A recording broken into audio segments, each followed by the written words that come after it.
Hi guys, this is my Nima. and this is my Rella. Super shy.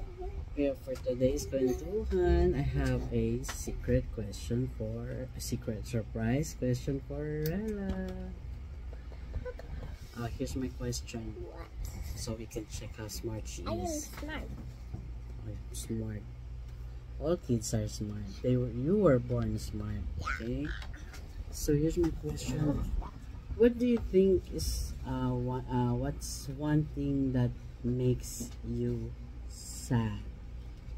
Oh, Oh yeah, think of it. Yeah.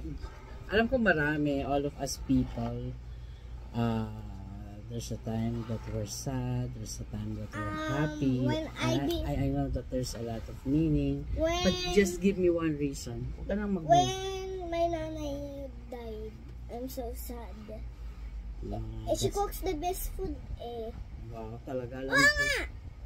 Paano mo naman na-remember nanay ko yun? So, lola niya na yun sa tuhod. Oh, that's the sad thing you remembered.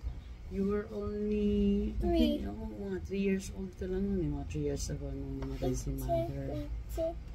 So, that's the thing that makes you sad every time you remember. Even when I look at the pictures.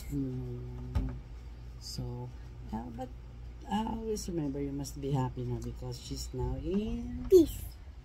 where? Heaven. In Jesus. Diba? Oh my God. Nalilipad ba yun? No. Yeah, their spirits can fly, but they have no wings. They will just go up in the sky.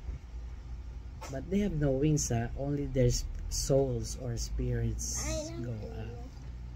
I know this dance. Miss mo na si nanay. Miss ko na rin si nanay. Ayan, ano super siya. Talagang gano'n, may edad na siya. Is there anything else that makes you sad? Alam ko, meron pa isa. Pinapalo ako. Hindi, meron pa isa. Hindi ka rito matutulog. Diba? Oh, diba? Answer me. Yes. Oh. What is it? Tell me. I'm not sleeping with you. Yeah, if she's not sleeping with me. Kada na lang kukunin ng mami. Iyak nang iyak eh. I will miss you. Don't say it. Okay lang yun. Oh, ano ba? Ano yan? Sabihin mo. What's the other thing that makes you sad? Ano sabi mo? You don't buy me toys? Hindi. Sabi mo uli. Explain it. If? Pinapalo mo ako. Teka lang. Ano? Mapapahinga ko. Excuse me. If you're not sleeping with... You. If she's not sleeping with me, that makes you sad? Oh, okay.